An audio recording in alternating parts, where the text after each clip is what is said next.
En una entrevista otorgada al programa El Estilo Juliana, la periodista Juliana Oxenford le preguntó a Benji Espinosa, flamante abogado del mandatario Pedro Castillo, si el jefe de Estado tenía miedo por el tema relacionado con el supuesto plagio en su tesis. Al respecto, el abogado aseguró que el presidente no tenía miedo porque no hay un delito, pues a pesar de que el plagio es un delito, el mandatario no lo cometió. Tras eso, la periodista cuestionó cómo se explicaban las coincidencias que reveló el software y enfatizó que estaban hablando de un documento que revisaron y que tiene frases exactamente iguales a otras de otros autores. Por eso, Benji Espinosa explicó el informe de la Universidad César Vallejo, estableció que la tesis mantiene aporte de originalidad y aunque esa opinión no les guste, existe y es un hecho. También aseguró que no hay plagio porque este requiere, de acuerdo al artículo 219 del Código Penal, que una persona difunda una obra ajena como suya, y eso no lo hizo el presidente. Sin embargo, Juliana Oxenford no estuvo de acuerdo y señaló que si una tesis estaba colgada en una plataforma virtual a la que cualquiera puede acceder, ya se estaría difundiendo, pero el abogado no estuvo de acuerdo con eso porque las responsabilidades penales son personales. Además, detalló que para que dicho requisito se cumpliera, el presidente debía haber colgado, publicado y difundido la tesis, pero eso no fue así y por ende no habría plagio. Explicó que si él presentó la tesis y luego hay una difusión, es de una entidad ajena.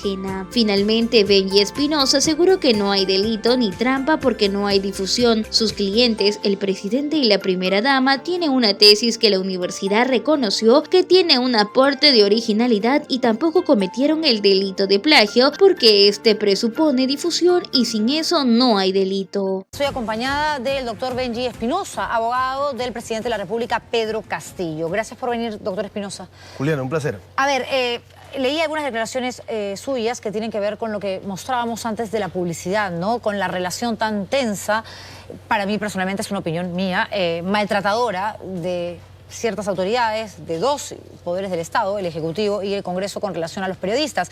Y usted manifestó en una conversación que tuvo con un colega que había recomendado que en el caso de los periodistas el gobierno tenga tolerancia. ¿Tolerancia o respeto? Tolerancia y respeto porque yo soy un convencido como abogado de los estándares. Fíjate, ahora tenemos al relator de la libertad de expresión de la Comisión Interamericana y yo recuerdo mucho una sentencia de la Corte Interamericana, el caso Herrera Ulloa contra Costa Rica, donde se establece que el bastión y el rol fundamental que tiene la prensa para una democracia y además que los funcionarios públicos tienen un margen de tolerancia mayor a la crítica pública. ¿Y qué pasa con su representado, con Pedro Castillo, el presidente de la República? Que es absolutamente tolerante. ¿Usted cree que Pedro Castillo, el presidente, es tolerante con la prensa? Por supuesto. ¿Qué es tolerante para usted? Tolerante es respetar la prensa, no invadir, respetar sus espacios, respetar sus fueros. Eso es lo que significa. No necesariamente. Respetar a la prensa también es reconocer el trabajo que realizan y respetar los mecanismos que se llevan a cabo para realizar el trabajo de información. Y vemos cómo nos colocan cercos, cómo nos voltean la cara, cómo colocan personal de seguridad en puntos estratégicos para que nadie le haga una consulta al presidente Pedro Castillo. ¿Para usted eso es respeto a la prensa? Lo que pasa es que yo tengo una apreciación distinta de eso. En realidad, para mí, la manera de, digamos, afectar a la prensa es poder recortar las libertades, sea la de expresión o la de información. A mí me parece que un presidente que no invade esas libertades las respeta. Pero no se trata solamente de invadir, se lo digo yo como periodista. Por supuesto. Se trata también de dejar que la gente pueda informar con respecto a lo que haces o dejas de hacer. Porque eres, usted lo acaba de decir, un funcionario del Estado. Eres el máximo representante del Estado peruano durante 5 años, ¿no? ¿Cómo es que no quiero que entren, se corta la transmisión? Sucede en el Congreso de la República, sucede desde antes con este gobierno. ¿Y usted cree que eso realmente es así como lo menciona? Porque si fuese, digamos, como usted lo propone, y yo estuviera equivocada, que fácilmente podría suceder, ¿por qué cree que la gente confía tan poco en el presidente? Las encuestas están allí, marcan la foto del momento. El 80% no le cree al presidente de la República, no está de acuerdo con este gobierno. Usted de pronto no percibe algún tipo de relación, vínculo entre la manera de actuar del presidente con la prensa y por lo tanto con el mensaje que llega a la gente y lo que arrojan las empresas encuestadoras? ¿No encuentra algún tipo de vínculo? Lo que pasa es que, digamos, yo como abogado no me guío por el tema de las encuestas. Yo te podría decir más bien que las encuestas a veces pueden reflejar parcialmente una realidad y no necesariamente toda. Mira, Bernard Shaw decía sobre las encuestas que son un tipo de mentiras y eso es una posición Trabajan con una muestra, pero fíjese usted, ¿no? Hay que ver las últimas elecciones y ahí sí al gobierno cuando le convienen las encuestas las aplauden y cuando no son manipuladoras y tergiversan la realidad. Los resultados que dio Ipsos Perú, una de las encuestadoras más serias que tenemos, fueron casi exactas al conteo, ¿no?, de la Oficina Nacional de Procesos Electorales, que puso como ganador, colocó ya prácticamente en Palacio de Gobierno a su defendido, a Pedro Castillo. Ahí sí las encuestadoras funcionan.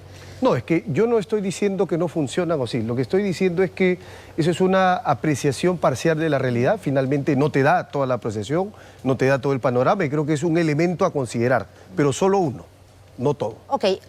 Si usted le recomienda al presidente de la República ser tolerante con la prensa, ¿le ha recomendado que sea más que tolerante, abierto a las investigaciones que hay? Sí, claro. Porque eso de pedirle a la fiscal, mándeme usted las preguntas para nosotros revisarlas y entender si respondemos o no respondemos, legal o no, se aleja mucho de la transparencia que se exige en momentos donde hay tantos cuestionamientos. Lo que pasa es que la transparencia tiene que ir de la mano con la legalidad. Porque claro, básicamente acá se ha señalado un discurso de que no sería transparente, no sería adecuado. No, pero es legal. Lo que es legal, lo jurídico, es lo adecuado, es lo que se debe hacer. Si fuera una conducta ilícita, si fuera una infracción, sería lo distinto. Lo que pasa es que la norma, a ver, para no citar la norma nos coloca distintos supuestos. Nos coloca un primer supuesto en donde dice, el alto dignatario, no solo el presidente, ministro, congresista, además, elige el lugar, la sede de su declaración, elige la forma. Pero además nos coloca una segunda disposición que es la del artículo 167.2, en donde dice que, pero podrá haber alguna excepción y se podrá llamar a los ministros, a los congresistas a comparecer, salvo los presidentes de los poderes del Estado, entre los cuales está el presidente Castillo, por supuesto. Entonces, la propia ley es clara y no deja margen a otra interpretación o lectura que esa. A ver, cuando ustedes solicitan el pliego de preguntas, la fiscal se los envía, ¿ok? Y aquí está el artículo en mención, que tiene que ver con el Código Procesal Penal, el artículo 167, testimonio de altos dignatarios, el presidente de la República, presidente del Consejo de Ministros, las autoridades que usted acaba de mencionar, entre ellas el presidente de la República, no declararán a su elección en su domicilio o en su despacho, cosa que siempre ha sucedido así. Generalmente los miembros de un grupo de investigación del Congreso de la República, un fiscal, ha llegado a Palacio cuando se ha tratado del presidente de la República. Eso no es lo que se cuestiona el hecho de solicitar las preguntas. Acá dice, el juez podrá disponer, se reciba su testimonio por escrito, cursando el pliego interrogatorio correspondiente, el mismo que se elaborará a instancia de las partes. El juez, en este caso es una fiscal, la que envía, no es juez. Ya que usted se ciñe tanto a la norma, yo también quiero ser muy puntual. El artículo 167, punto número 1, testimonio de altos dignatarios, Código Procesal Penal. Exacto. Y esa es una manera de leer la ley, y eso se llama interpretación literal o gramatical. Pero además la ley se lee bajo una interpretación sistemática, bajo otra norma. Y el artículo 7.3 dice que se deben extender los efectos de una interpretación o aplicación de la ley en caso favorezca al imputado, al sujeto pasivo o al testigo en el proceso penal.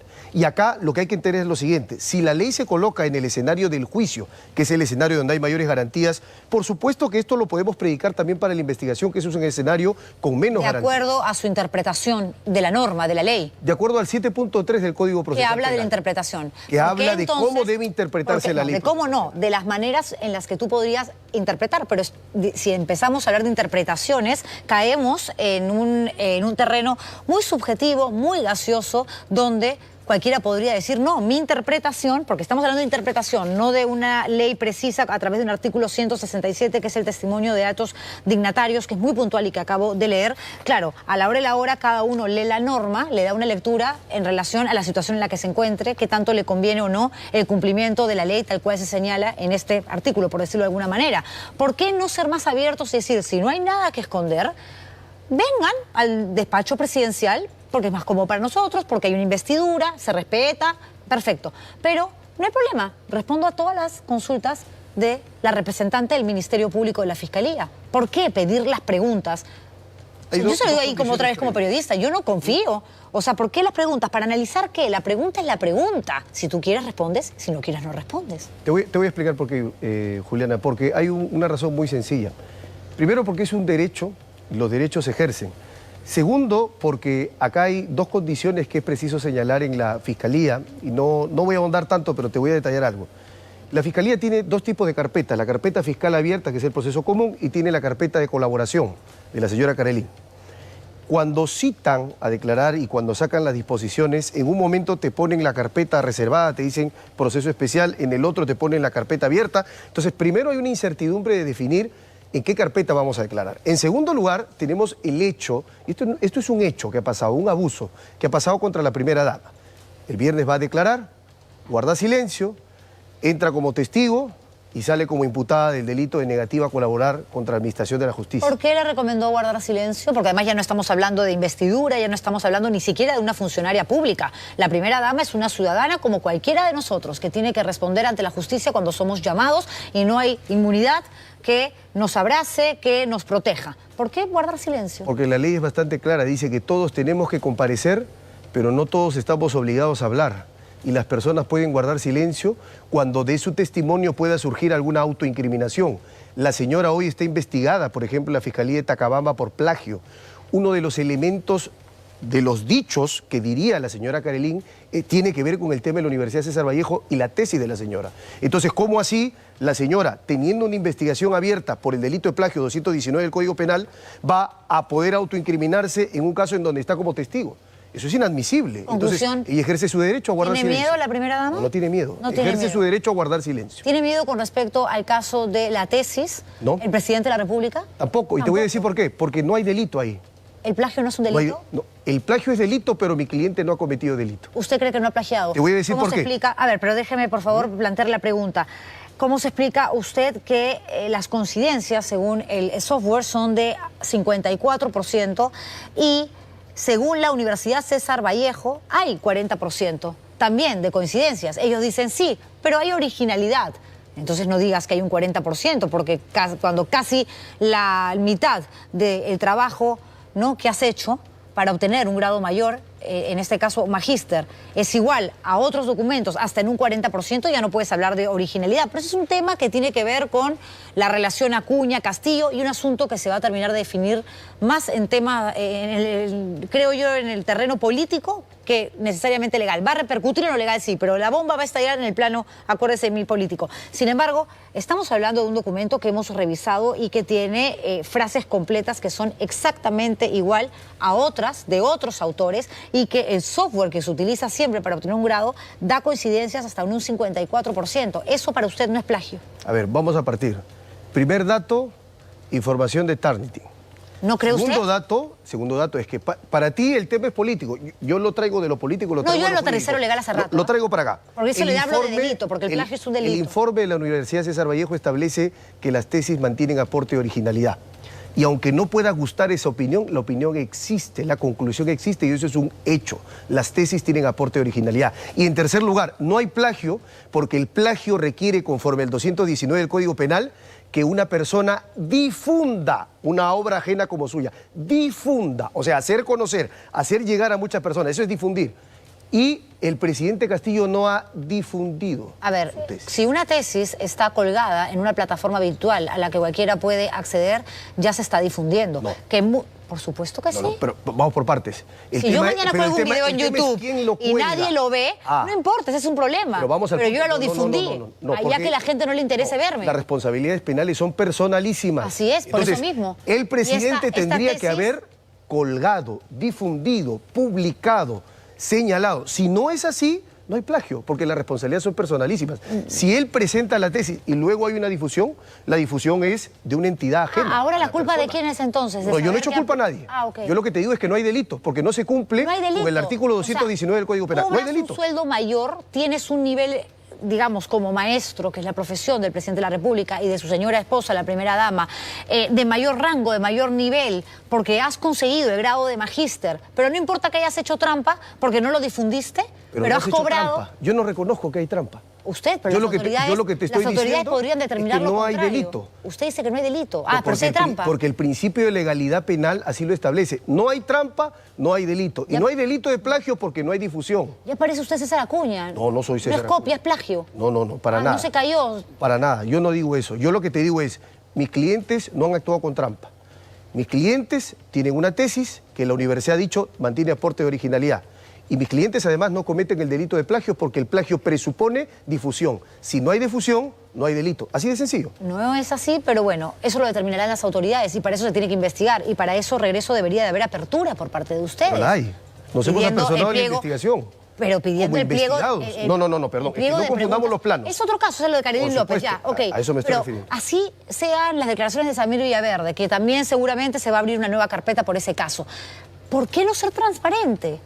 Ya no hablemos de si es legal o no. ¿Por qué no ser transparente? Estamos hablando de alguien que ejerce un cargo que es público, es un funcionario del Estado, el principal del país, es el presidente de la República. Si hay tantos cuestionamientos, si hay dudas, si es alguien que no quiere dar entrevistas, que no conversa con la prensa, ¿por qué no respondes si no tienes nada que ocultar? Pero el presidente de la República además tiene el deber, ¿correcto?, de mostrar que es el principal respetuoso de la ley.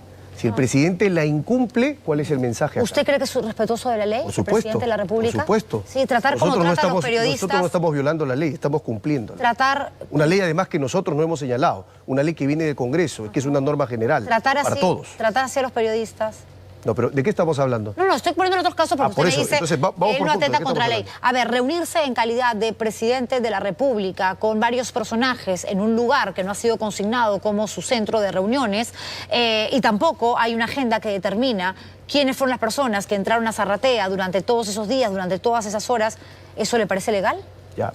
Porque eso es ilegal. Yo te voy a decir ahí, eso está materia de una investigación y nosotros tenemos una estrategia para esa defensa. queda claro que en tienen este momento no estrategias. te voy a comunicar, pero te digo que eso es una percepción periodística, pero que en su momento se verá. No voy a adelantarlo acá. Periodística. Claro. Me está diciendo que reunirse, digamos, de manera clandestina, siendo presidente de la República, No, pero es que sabiendo que lo que clandestino la es ley un te adjetivo, manda, Juliana. lo que la ley, decir que es presidente de la República es un Es que adjetivo. clandestino es un adjetivo, es un calificativo. ¿Te das cuenta? No, porque en ningún momento estoy usando adjetivos. Estoy diciendo Clandestino, que... has dicho. Porque es una reunión oculta. Él como presidente de la República está obligado, porque así lo manda la ley, y no vamos a hablar de leyes porque usted sabe más de eso que yo, es abogado, yo soy periodista, a consignar sus reuniones, a dejar por escrito qué personas entran a tal lugar o no. No necesariamente en Palacio de Gobierno. Si él hubiese convertido el museo, como prometió Palacio de Gobierno, la Casa de Pizarro, y estaría operando en tal o cual lugar, perfecto. Usted opera aquí, usted recibe gente aquí, entonces aquí va a haber una agenda, aquí vamos a saber qué es lo que pasa ahora mismo. Por ejemplo, que si uno ingresa, ¿no?, al portal, ingresa el número de fecha, por ejemplo, los días, y puede darse cuenta que el 4 de agosto del año pasado ingresaron a una reunión en Secretaría de Actividades Vladimir Mesa, el exalcalde de Ancash, Silvia Barrera, la exalcaldesa de Villa María del Triunfo, Samir Villaverde, que decía no conocer al presidente de la República, también ha entrado en reiteradas oportunidades, y todos juntos, hasta en 2 oportunidades, a Palacio de Gobierno. ¿Se da cuenta por qué es importante consignar todo? Vamos a ver las cosa que pruebas. no sucedió en las reuniones con Zarratea. Vamos a ver las pruebas. Si tú me las pasas con tiempo, yo las estudio, las reviso Yo se las y paso. te puedo explicar con muchísimo Lo gusto. que pasa es que esto ya tiene que ver con el caso Samir Villaverde, ¿no? Que es cierto, no ha mostrado testigos, no ha mostrado prueba alguna, pero ha manifestado hechos concretos que si uno contrasta con documentación como la que yo tengo aquí, se da cuenta que de pronto no todo lo que está diciendo es mentira. Como que sí conoce al presidente de la República, sí tiene una relación con Karelin, y aquí están todos que se reunían juntos. Pero es que lo que pasa es que en el Perú se vienen dando las famosas tramas de los aspirantes a colaboradores eficaces, que reconocen cosas que son obvias, pero las cosas importantes no las pueden probar. Yo te puedo decir, yo fui al set de Juliana Oxenford, muy bien, porque el set existe, y estaba por la avenida Arequipa, y eso se puede probar. Pero en realidad me reuní con ella. No, al final yo no entré al programa de Juliana, fui al programa de Pilar Higashi, ¿te das cuenta? Pero fíjese usted, si usted fuera presidente de la República y se reuniera conmigo, lo que te quiero digamos, decir, a escondidas, de noche en el canal, y no dejara consignado que me recibió a mí en un lugar donde no deberían de haber reuniones porque usted sería presidente de la República, ¿estaríamos hablando de algo clandestino o no? Lo que yo te estoy diciendo, lo que pasa es que yo no te puedo aceptar ese calificativo, Juliana. No es un calificativo. No, por supuesto que lo es. No lo es. Decir clandestino es decir que es oculto, es decir que es misterioso, es decir que es civilino. Es que lo es. Ya, Por eso, pero yo te puedo decir Perdone que mi no es franqueza, clandestino para mí, pero esa es tu posición, esa es tu opinión, no es un hecho. Eso es tu parecer, mi parecer es todo lo contrario, pero Yo no estoy finalmente hablando de parecer, tu parecer estoy y el hablando- mío ok. finalmente De están acuerdo. en orillas opuestas. Ok. Eso es cierto. Por eso está aquí usted, para responder por esto, y yo le agradezco por haber venido. ¿Va a hablar el presidente de la República? Así como usted le ha recomendado ser tolerante, le ha de pronto manifestado, no sé, su opinión de que le daría bien dar entrevistas o una conferencia de prensa. Yo creo que sí, pero se va a ver en su momento porque de verdad que al presidente lo tienen atosigado con una denuncia, lo llaman como testigo y lamentablemente no todos los fiscales, debo reconocer que hay algunos fiscales que sí cumplen la ley, son celosos de la ley, pero no todos lamentablemente lo son y a veces algunos lo toman esto como un tema político, más de activismo político que como un tema de corrección jurídica como debe ocurrir. ¿Y tú qué opinas de las declaraciones que realizó el abogado del presidente Pedro Castillo, Benji Espinosa, a la periodista Juliana Oxenford, en donde le señaló que tiene que ser imparcial y las encuestas son un tipo de mentira? Déjamelo saber aquí en la cajita de los comentarios. No te olvides darle like a este video, suscribirte a nuestro canal y activar la campanita de notificaciones para mantenerte siempre informado. Nos vemos en el próximo video.